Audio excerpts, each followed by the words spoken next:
Wabarakatuh. Alhamdulillahirabbil alamin wa bihi nasta'inuhu ala umuri waddin. Wassalatu wassalamu ala asyrafil anbiya wal mursalin sayyidina Muhammadin wa ala alihi wa sahbihi wa barik wa sallim ajma'in amma ba'd. Pemirsa, alhamdulillah alamin, kita bertemu kembali di program Hujah Aswaja, suatu program yang membahas tentang amalia dan ubudiyah kita ditinjau dari si dalil dan pendapat para ulama yang akurat.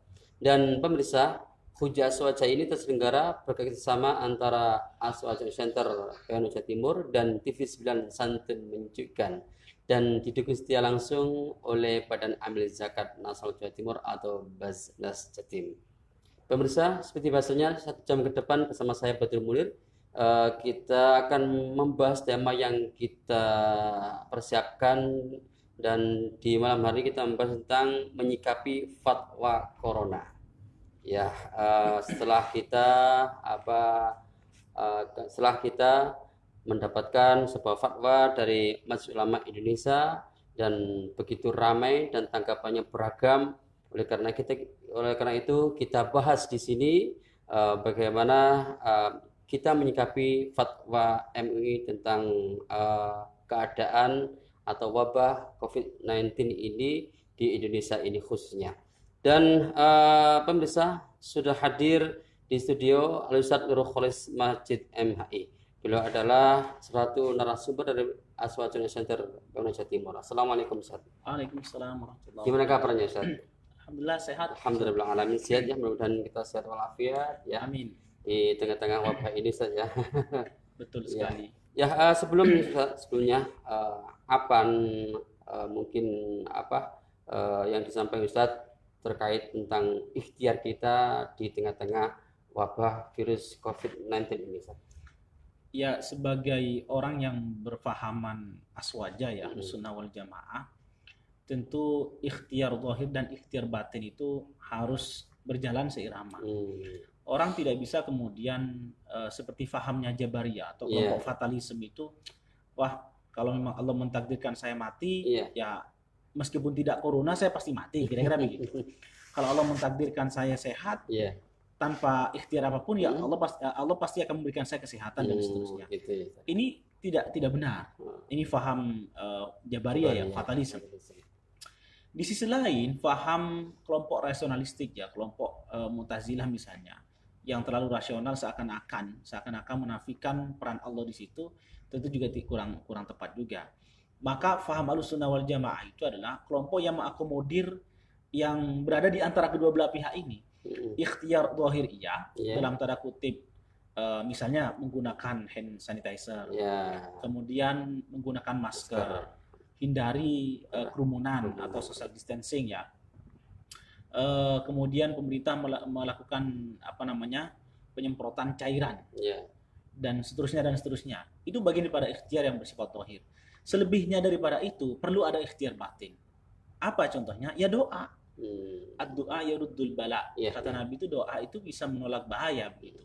Bahkan dalam salah satu hadis qudsi itu disampaikan, inni la'ahummu bi ahlil ardi azaban falamma nadartu ila ummari baiti wal mutahabbina fillah wal mustaghfirina min ashab saraftu anhum. Aku ingin memberikan adab kepada orang yang ada di muka bumi ini, tapi ketika saya melihat orang yang memakmurkan masjidku, orang yang saling mencintai karena Allah, dan orang yang beristighfar di sepertiga malam, aku gagalkan rencana itu. Jadi ini jelas sekali bahwa ikhtiar zahir, ikhtiar batin itu harus berjalan seirama. Tidak bisa kemudian berjalan sendiri-sendiri begitu. Dan juga ini yang penting Ustaz ya, jangan sampai ketakutan kita itu terhadap corona itu melebihi ketakutan kita kepada Allah Subhanahu wa taala. Betul, bagaimanapun virus corona ini adalah diciptakan oleh Allah ya, diciptakan oleh Allah. Kita tidak boleh terlalu takut, tetapi juga jangan menantang, karena memang virus ini jelas-jelas korbannya sudah banyak. Tercatat saya tadi update di media Ustadz itu sudah 40 sekian ya yang meninggal itu, dan itu menunjukkan dari hari ke hari itu ternyata ada kenaikan. Begitu juga yang suspek, yang sudah positif terjangkit virus corona ini juga semakin hari semakin bertambah, dan pertambahannya drastis sekali. Makanya kemudian WHO mengumumkan ini menjadi pandemi. Pandemi itu wabah yang menyeluruh. Dan ini tidak hanya di Indonesia, Ustaz. Iya, iya. Musibah ini sudah musibah internasional. Semua negara ketakutan. Iya. Ya. Sampai Saudi kan menghentikan sementara begitu. menghentikan sementara pelaksanaan ibadah umroh. Ya, Ustaz, karena WHO juga mengumumkan bahwa ini adalah virus pandemi dan itu adalah merupakan suatu virus yang dialami oleh semua belahan negara. Di sini MUI mempunyai peran memberikan fatwa. Ya, kemudian setelah MUI memberikan fatwa, ini beragam tanggapan ramai dari masyarakat, Ustaz ya. Ya, peran MUI ini menurut panjenengan gimana, Ustaz? Sangat strategis sekali, karena bagaimanapun kalau kita lihat posisi ulama itu kan warasatul anbiya dan khadimul ummah wasadiqul hukumah. Khadimul ummah itu artinya bahwa ulama itu pelayan bagi umat, yang melayani bagi umat, memberikan bimbingan, memberikan arahan. Tapi juga shadiqul hukumah, menjadi mitra bagi pemerintah dalam konteks pengambilan kebijakan yang bersifat umum ya. Apalagi kebijakan ini kan menyangkut keselamatan jiwa manusia. Tentu di situ MUI memberikan fatwa itu sebagai panduan bagi pemerintah di dalam memutuskan sebuah kebijakan. Apakah lockdown apa tidak? Kalau lockdown kayaknya sudah tidak mungkin ya. Tetapi apakah kemudian perlu ada pembatasan misalnya lalu lintas manusia ini yang dari luar negeri masuk atau mungkin yang di dalam negeri sendiri dari satu daerah ke daerah yang lain, atau mungkin apakah harus menjaga jarak di tempat-tempat kerumunan dan lain sebagainya. Itu perlu ada semacam panduan dari para ulama gitu. Nah, disinilah peran MUI sebagai shadiqul hukumah, mitra pemerintah itu memberikan panduan fatwa yang kemudian fatwa itu nanti akan dirujuk, dijadikan pedoman oleh pemerintah di dalam membuat sebuah kebijakan. Begitu, Ustaz ya. Ya, Ustaz, kalau kita lihat bahwasanya MUI itu ada di pusat, juga ada yang di tingkat wilayah dan juga ada yang tingkat kabupaten itu. Apakah dari pusat sampai ke wilayah itu, apakah fatwanya itu sentralistik? Ya, tentu di fatwa MUI itu kan bersifat kewilayahan dalam tanda kutip, melihat urgensinya. Gitu. Beberapa waktu yang lalu itu kan Surabaya masih belum zona merah seperti sekarang. Kalau sekarang sudah zona merah ini. Tentu di MUI Jawa Timur memberikan penjelasan waktu itu bahwa oleh karena Surabaya masih dalam tanda kutip masih aman dan masih sangat terkendali. Bahasanya mereka namanya zona, teman-teman di Basul Masaid mengistilahkan itu zona kuning saja, bukan zona merah. Sudah ada memang di Surabaya, tapi itu masih bisa dikendalikan dan intensitasnya belum terlalu banyak gitu. Maka kemudian kewajiban untuk melaksanakan sholat Jumat itu masih tetap berlaku. Masih tetap berlaku. Berbeda ketika berada di zona merah. Zona merah itu sudah tidak terkendali, dan ketika kita menghadiri sholat Jumat itu sangat mungkin, sekali lagi sangat mungkin, dzon di sini ya, sangat mungkin akan terjadi penularan virus corona ini, maka sholat Jumat itu bisa atau boleh ditinggalkan dengan catatan diganti dengan sholat zuhur di tempat masing-masing. Begitu. Seperti juga tentang larangan sholat Jumat ini, Ustaz ya. Apakah pada saat MUI pusat itu memberikan suatu fatwa bahwasanya tentang sholat Jumat itu diganti dengan sholat zuhur di rumah masing-masing, apakah ini juga langsung diterima oleh semua umat Islam di Indonesia? Apakah memang ada taksis di dalamnya? Tapi jangan jawab dulu, Ustaz. Kita bahas setelah segmen kedua nanti, Ustaz. Boleh. Pemirsa, memang kita setelah adanya fatwa MUI ini beragam tanggapan tentang fatwa MUI ini, tapi kita harus menyerahkan kepada yang lebih ahli. Dan kita akan membahas tentang fatwa MUI tentang musibah corona ini setelah yang satu ini.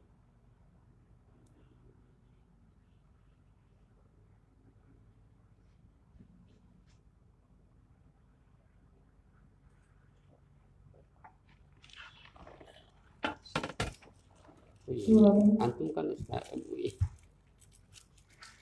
Wah, tadi juga saya harus ngomong juga biar masyarakat tahu. Oh, yang bicara ini juga asosiasi juga ada MUI, artinya kan gitu. Ya, dijelaskan. Ya, nanti saya jelaskan juga. Itu juga karena saya di NU, tegaskan juga. Iya. Karena ini medianya NU. Iya.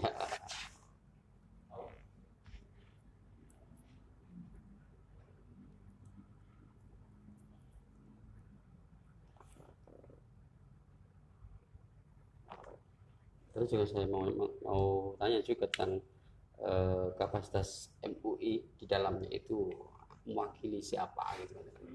Apa mewakili umum, apa mewakili sektoral, apa istilahnya itu umat Islam tertentu kan gitu.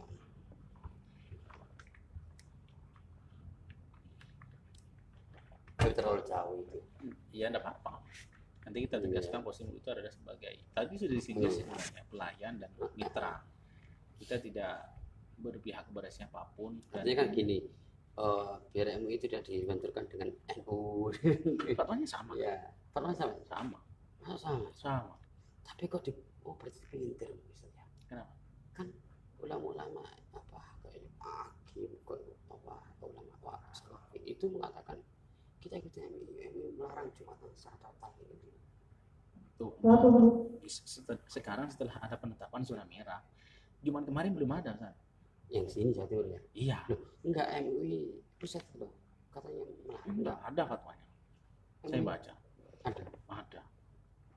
Gimana? Tidak secara menyeluruh. Jadi bagi daerah yang ya, ini berarti pencerahan ini Ustaz ya. Iya. Ya, ya. Kan kemarin itu kan Ustaz. Seakan-akan itu beda dengan NU. Masalah Suriah ini itu loh. Saya akan beda karena apa? Yang dari Salafi mengatakan kita ikuti ulama Somad itu juga MUI. Menurut kan sudah jelas sudah dilarang Jumat mengadakan Jumatan karena apa nanti kita menurunkan karena 5% orang terhimpit corona itu tidak tampak. Gitu. Makanya bingung. Ya aku bingung, jamaah juga bingung. Setelah saya kasih apa sih dari NU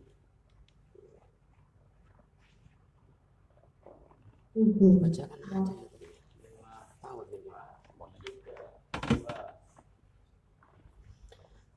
Pemirsa, terima kasih masih bersama kami di program Hujjah Aswaja yang didukung langsung oleh Badan Amil Zakat Nasional Jawa Timur.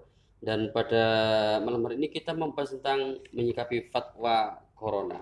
Ya Ustaz, setelah MUI pusat memberikan pengumuman fatwa ya, beragam tanggapan sana sini, bahkan ada yang mengatakan bahwasanya ya MUI itu memberikan fatwa bahwasanya harus tidak Jumatan ya. Tidak Jumatan. Karena apa? Karena sudah umumkan pandemi global oleh WHO, kemudian juga sama dengan fatwa Arab Saudi dan juga Mesir. Dan hendaknya kita mengikuti juga MUI pusat itu. Nah, kita orang awam itu kadang-kala tidak membaca langsung fatwa MUI, tapi membaca pemikirannya orang atau satu ustadz atau satu orang yang menyikapi ya, dan juga bisa berbeda Ustaz ya. Ya antum ini kan juga dari Aswaja Indonesia atau Jawa Timur dan juga bagian dari Majelis Ulama Indonesia Jawa Timur ini juga bisa mewakili juga Ustaz ya. Sebenarnya fatwa itu bagaimana Ustaz sebenarnya? Ya, ada banyak orang yang kemudian mengasumsikan, memposisikan seseorang itu pendapat pribadi ya, tetapi kemudian seolah-olah itu pendapat MUI secara resmi, secara institusional. Padahal kalau kita baca pendapat MUI secara institusi ya, secara resmi itu tidak seperti itu. Bahwa ada pemisahan, ada pemilahan ya. Kalau dia berada di zona merah, bahasa saya zona merah ya, atau di daerah tertentu yang sudah mewabah dan sudah banyak orang yang sudah terjangkit virus corona ini dan sudah tidak bisa dikendalikan. Dan kalau kemudian kita melaksanakan sholat Jumat itu dimungkinkan atau berpotensi besar terjadinya penularan virus corona ini, maka boleh untuk tidak sholat Jumat. Sekali lagi boleh ya. Berarti boleh meninggalkan sholat Jumat itu, bahasa boleh ini juga boleh juga untuk tidak sholat Jumat, gitu kan? Tetapi di daerah yang sama sekali bersih, ya zero corona, itu tetap kewajiban sholat Jumat itu ada pada mereka begitu. Ini saya lihat aja di fatwanya MUI ya biar jelas ya. Jadi saya sudah membaca fatwa tersebut Ustaz. Jadi saya perjelas bahwa fatwa MUI itu tidak serta-merta begitu. Jadi ada pemisahan, ada pemilahan antara yang zona merah dengan zona kuning, bahkan zona hijau gitu ya.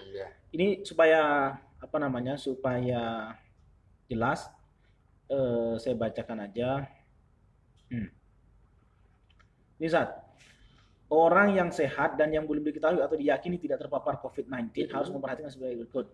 Dalam hal ia berada di satu kawasan yang potensi penularannya tinggi atau sangat tinggi berdasarkan ketetapan para pihak yang berwenang, dalam ini adalah pemerintah saja, Kementerian Kesehatan, maka ia boleh meninggalkan sholat Jumat. Boleh meninggalkan sholat Jumat dan menggantikannya dengan sholat duhur di tempat kediaman masing-masing, serta meninggalkan sholat jamaah 5 waktu, rawatib, tarawih, dan id di masjid atau tempat umumnya. Ini yang pertama. Poin yang kedua, dalam hal ia berada di satu kawasan yang potensi penularannya rendah, saya istilahkan zona kuning saja, berdasarkan ketetapan pemangku otoritas, Kementerian Kesehatan dalam hal ini, maka ia tetap wajib menjalankan kewajiban ibadah sebagaimana biasa dan wajib menjaga diri agar tidak terpapar COVID-19.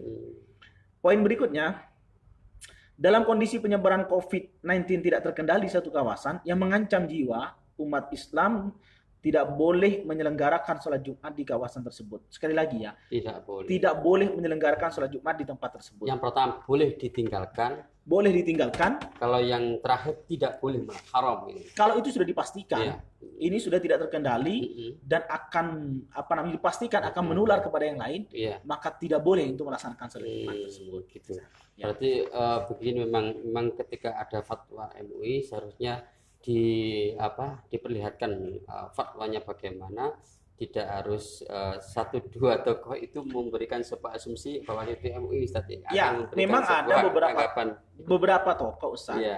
Dia juga pengurus MUI, tapi kemudian masyarakat mempersepsikan dia itu bagian daripada MUI. Makanya kalau mau lihat fatwa MUI, fatwa resmi secara institusionalnya itu tidak seperti itu. Jadi perlu ada pemisahan, perlu ada kategori gitu, Ustaz. Bahasa saya tadi itu zona merah, zona kuning, zona hijau, kira-kira begitulah. Dan itu kan berseliweran, Ustaz. Artinya kita belum tahu tentang kata resminya langsung, tapi berseliweran meme atau video, satunya itu memberikan bahwasanya zona merah semuanya itu tidak boleh Jumatan,